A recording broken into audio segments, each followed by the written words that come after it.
Բարև ձեզ հարգելի լրագրողներ, առաջիկա 1 ժամվա ընթացքում պատրաստ եմ պատասխանել ձեր հարցերին, խնդրեմ։ Պարոն վարչապետ, ես ուզում եմ հարցնել հայկական երկաթուղու կառավարման հետ կապված զարգացումներից, վերջին ամիսներին ինչ որ նոր զարգացումներ այս թեմայով կան թե չէ ռուսական կողմի հետ, որովհետև ձեր վերջին մեկնաբանությունը այս թեմայի վերաբերյալ այն էր, որ կարծես թե հայկական կողմը հակված չէ միակողմանի պայմանագիրը լուծարել եւ դուք նաեւ նշում եք, որ ռուսների թիկունքում որևէ քննարկումներ այդ հարցով չեք ունենա, ուզում եմ հարցնել, այս սահմանափակումների ֆոնին հնարավոր է հայկական կողմը վերանայի իր այս մոտեցումը, եթե այո, խնդրեմ մանրամասներ ներկայացրեք։ Ոչ, հնարավոր չի վերանայի իր մոտեցումը, բայց մյուս կողմից այն ինչ որ մենք հայտարարել ենք, դա էլ չենք պատրաստվում վերանայել եւ մասնավորապես առաջիկայում, այսինքն արդեն մենք սկսել ենք process-ները, որոնք միտված են Գյումրի ախուրիկ հատվածի եւ Երասխի հատվածում երկաթուղու վերականգնմանը եւ մենք անելու ենք այդ աշխատանքները։ Ինչ վերաբերում է մնացած հատվածին, մենք աշխատանքային քննարկումները շարունակելու ենք, այդ թվում Ռուսաստանի մեր գործընկերների հետ եւ մեր դիրքորոշումները չեն փոխվել եւ չեն փոխվելու։ Ոչ թե չեն փոխվելու օբյեկտիվ պատճառներով, որովհետեւ մենք չենք կարող ուղղակի դիտորդի նման հետեւել, թե ոնց կարող են այդ թվում մեր գործողություններ չձեռնարկելու պատճառով միջազգային երկաթգծերը գալ մտնել Հայաստան եւ Հայաստան մտնելով էլի շրջանցել Հայաստանը, դա չի կարող այդպիսի բան լինել։ Այս ընթացքում եթե դիրքորոշումը չի փոխվել, պատկերացումն է այն է, որ ռուսների թիկունքում որևէ բան չի փոխվել, եթե պայմանները չի երկրորդ այդ մոդելները եւ այդ երկու հատվածների մի հատ էլ երրորդը, մի հատ էլ չորրորդը։ Հատվածները որ հայկական կողմը հայտարարեց, որ կվերանորոգի, այսինքն այդ երկու հատվածները կվերցնի կառավարումից նաեւ, թե կմնային կառավարման ներքո, բայց մենք կառուցենք։ Ես գիտեք, դա մեր երկաթուղին է, վերջո եկեք մի բան արձանագրենք։ Դա Հայաստանի Հանրապետության սեփականությունն է, եւ մենք մեր սեփականությունը պետքա կառավարենք։ Մանրամասները չեմ կարող ասել, որովհետեւ այդ թվում իրավական կոնսուլտացիաների արդյունքում պետքա, այդ թվում աշխատանքային քննարկումների արդյունքում պետքա մենք այդ հարցերը լուծենք, բայց մի բան կարող եմ ասել, որ բոլոր process-ներում հարավկովկասյան երկաթուղիներ ներգրավված են, այսինքն իրենք տեղյակ են process-ներից, ինչա տեղի ունենում, բայց ես էլի եմ ուզում ասել, ես չեմ ուզում մտնել եթե այսպես, ապա ինչ, ապա եթե այսպես ինչ, եթե այնպես ինչ։ Այսինքն այդ ժանրի մեջ չեմ ուզում մտնել, ես կարող եմ վճռականորեն ասել մի բան, որ երկաթուղիները Հայաստանի սեփականությունն են եւ պետքա ծառայեն Հայաստանի Հանրապետության շահերին, ուրիշ կերպ չի կարող լինել։ Դա բացառված է ուրիշ այլ տարբերակ։ Եվ մենք պետքա բոլորս ելնենք այս ելակետից։ Մենք չենք կարող ասել, դա գիտեք ինչ, դե մեր երկաթուղին է, բայց ոչինչ, դա թող տենց փակուղի էլ մնա, չի կարող այդպիսի բան լինել։ Շնորհակալություն, հաջորդ հարցը հանրային հեռուստաընկերություն։ Շնորհակալություն, պարոն վարչապետ, այսօր Ուրսուլա ֆոն դեր Լայենը հայտարարեց, որ Հայաստանին եւս 18 միլիոն եվրոյի աջակցություն կտրամադրվի ու դա փաստորեն հունիսից նախատեսված ամբողջ 52 միլիոնի վերջին մասն է լինելու։ Հետաքրքիր է Ռուսաստանից արտահանումների սահմանափակումներից դժոխք տնտեսվարողները այս աջակցության ազդեցությունը երբ կզգան ու նաև խոսվում էր արտահանումը խթանելու գործակալություն ստեղծելու սպասելիքների մասին կլինի այդպիսի գործակալություն, երբ կգործի։ Այդ ազդեցությունը տնտեսվարողները վաղուց են զգում, որովհետև կառավարությունը որոշումներ է կայացրել եւ բյուջետային հատկացումներ է արել վարկերի մասով աջակցության ծրագրեր ունեն, կառավարության նիստում այսօր եւս 2 աջակցության ծրագիր ընդունեցինք, չնայած դրանք զեկուցվող հարցեր չէին, այսինքն կառավարությունը չի սպասել Եվրամիության աջակցությանը, կառավարությունը միջոցներ է ձեռնարկել եւ այդ աջակցությունը արդեն իրականացվում է եւ բազմաթիվ ծրագրեր իրականացվել են արտահանման աջակցության գործակալության ձևավորման process-ը ընթացքի մեջ է, առաջիկայում կձևավորվի։ Հաջորդ հարցը Free News։ Շնորհակալություն, պարոն վարչապետ, խնդրում եմ, քանի որ առավոտյան ասուլիսի ժամանակ դրան անդրադարձ եղավ, բայց այդանդերձ խնդրում եմ, եթե քննարկվել է այդ թեման TRIP-ի մասով, Եվրամիությունը մասնավորապես ինչ դիրքորոշում ունի հայ-ամերիկյան այս նախագծի վերաբերյալ, եւ անհրաժեշտության դեպքում, եթե Հայաստանին օգնություն, աջակցություն պետք լինի, ինչպիսի աջակցություն կարող ենք ակնկալել Եվրամիությունից։ TRIP-ի շրջանակներում Հայաստանին մենք Միացյալ Նահանգների հետ ենք աշխատում այդ ծրագրի շրջանակներում, բայց ապաշրջափակման թեմայով մենք նաև Եվրոպական միության հետ ենք աշխատում եւ խոսքը մասնավորապես հյուսիսային երթուղու մասին է եւ ես նախընտրական շրջանում եմ դրա մասին բազմիցս խոսել, որ հետազոտությունները ցույց են տվել, որ արևելք-արևմուտք ամենակարճ ճանապարհը անցնում է Հայաստանի տարածքով,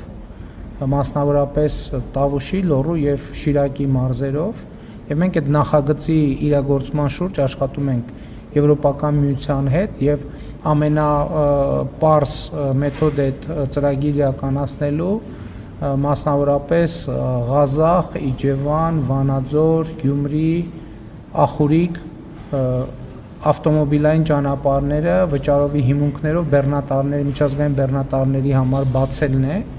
եւ սա շատ հեշտ իրագործվող ծրագիր է, պետք է քաղաքական պայմանավորվածությունները ձեռք բերվեն եւ իրագործվեն եւ իհարկե Հայաստան-Թուրքիա սահմանի բացումը պետք է տեղի ունենա եւ սա մի ծրագիր է, որ տարածաշրջանային մեծ հետաքրքրություն կարող է ներկայացնել։ Իհարկե Ախուրիկում մենք մի փոքր հատված ճանապարհ կառուցելու անհրաժեշտություն կունենանք, բայց դա իրագործելի է։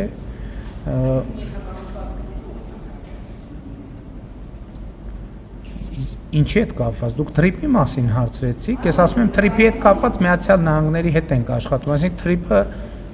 TRIP-ը մի կողմ, TRIP-ի հետ կապված կոնկրետ ներգրավվածություն Եվրոպական միությունը չունի։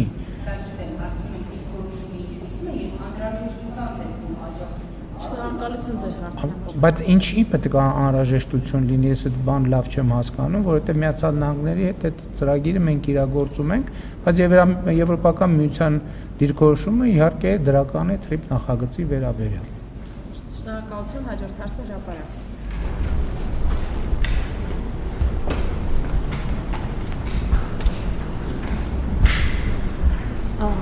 Պարոն Փաշինյան, Սահմանադրական դատարանը հուլիսի 4-ին հրապարակելու է որոշումը ընդդիմադիրների դիմումների հետ կապված եւ քանի դեռ որոշումը չի հրապարակվել, դուք կարծես պաշտոնների բաժանում եք անում, եթե ոչ մեկ պաշտոնի, արդեն ազգային ժողովի նախագահի թեկնածու եք, սա արդյոք դուք չեք համարում ոչ հարգալից վերաբերում բարձր դատարանի նկատմամբ, ինչու չեք սպասում բարձր դատարան հրապարակի իր որոշման, որը այդմել դուք ձեր թեկնածուներին կորոշեք։ Նույն իրավիճակը ես հիշում եմ հունիսի 7-ին էր, երբ ընդհանրապես ձայների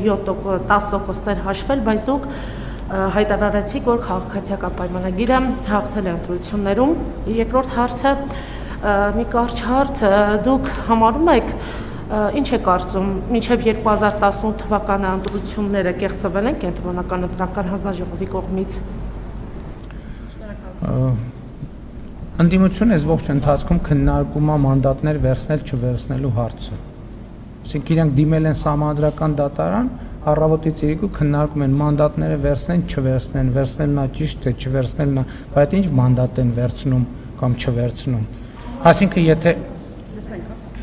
Այսինքն իրանք դիմել են, որ ընտրությունների արդյունքները անվավայրեն, բայց իրանք քննարկում են մանդատ վերցնել, չվերցնելու հարցը։ Վերցնեն մանդատը, ինչի մանդատը վերցնեն, թե չվերցնեն։ Բայց ինչի չեն սպասում Սահմանադրական դատարանը որոշում կայացնի, նոր որոշեն մանդատը վերցնեն, թե չվերցնեն։ Հետևաբար նույն տրամաբանությամբ էլ մենք այդ քննարկումն ենք անում եւ այդ հարցին պատասխան վերցնել, չվերցնել մենք ունենք եւ հաջորդ հարցերն ենք քննարկում։ Այդտեղ որ անտրամաբանական որևէ բան չկա, իսկ 2018 թվականից առաջ տեղի ունեցած բոլոր ընտրություններն են 96-ից 2010 մինչև 2018 թվականի բոլոր ընտրությունները կեղծվել են բացառությամբ 1999 թվականի, երբ ժողովուրդը իր կամքը արտահայտելու հնարավորություն է ունեցել, չնայած այն ժամանակ էլ պատերազմի եռագլուխ կուսակցության ներկայացուցիչները իհարկե կեղծել են ընտրությունների արդյունքները։ Շնորհակալություն ձեր հարցի համար, չեմ թույլ տալիս, հաջորդ հարցը շանս։ Դիալոգի չենք վերածում, դուք ձեր երկու հարցը տվել եք հրապարակ։ Հաջորդը Շանթ հեռուստաընկերություն, շնորհակալություն ձեր Չլսեցի ձեր հարցը։ Քննեք, բայց դուք դիալոգի եք վերածում։ Գրավոր դիմեք կպատասխանեք։ Տրամաբանությունը չեմ հասկանում։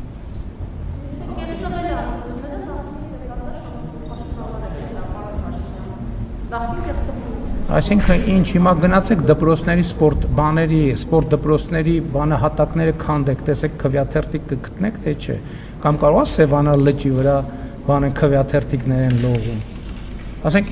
Ասենք ոնց որ բան անեք, հարցնեք արևելքից է դուրս գալիս, թե արևմուտքից, իսկ եթե արևելքից է դուրս գալիս, ինչի է Սմբատյանը պաշտոնավարը։ Ենթադրյալը կարևոր բառ է, իսկ ինչի ենթադրյալ։ Ուրիշ հարց տվեք, այդ տվեք ինչա, բա Կեղծարար Ռոբերտ Քոչարյանը, Սերժ Սարգսյանը, Գագիկ Ծառուկյանը, Կարեն Կարապետյանը ազատության մեջ։ Ինչի են իրանք ազատության մեջ։ Պետքա ուղղել այդ սխալը։ Պետքա ուղղել այդ սխալը։ Շնորհակալություն հարգելի լրագրողներ, այն լրագրողները, որոնք կարգը խախտեն, Ես չեմ ասում։ Գիտեք ինչ, այդ ասելով չի։ Այդ ասելով չի։ Այդ ոչ իմ, ոչ ընդդիմության, ոչ էլ որևէ մեկի ասելով է։ Ժողովուրդը գիտի իր ձայնը կեղծվել է, թե չի կեղծվել։ Ժողովուրդը պետք չի ինձ հարցնել, պետք չի սուրճի բաժակ շրջել։ Ժողովուրդը գիտի իր ձայնը կեղծվել է, թե չի կեղծվել։ Այսօր էլ ժողովուրդը գիտի իր ձայնը կեղծվել է, թե չի կեղծվել։ Եվ այսօր ժողովուրդը ինքը իրանով արտահայտում է դիրքորոշում, իր ձայնը կեղծվել է, թե չի կեղծվել։ Այսինքն այդ ինչ բան կոֆեի բաժակ պետք է նայենք, իմանանք ժողովրդի ձայնը կեղծվել է, թե չի կեղծվել։ Ժողովուրդը գիտի այս շենքում իր ընտրած մարդն է, թե իր ընտրած մարդը չի։ Երբ որ այս շենքում իր ընտրած մարդը չի, ժողովուրդը դա դրսևորում է։ Եվ դա դրսևորել է իմ ասած բոլոր դեպքերում։ Եվ կդրսևորի ցանկացած ուրիշ դեպքերում։ Ժողովուրդը այսօր երեգել էր վստահ, այսօր էլ է վստահ, որ այս շենքում իր ընտրած մարդն է։ Եվ այս շենքում սրա 2018 թվականից հետո միշտ լինելու է իր ընտրած մարդը։ Հիմա այդ երրագլուխ ուզում է վերև թռնի, ուզում է ներքև ինչի, ուզում է գլուխ տա պատերին, այս շենքում լինելու է ժողովրդի ընտրած մարդը։ Եվ այս շենքում աշխատում է ժողովրդի ընտրած մարդը։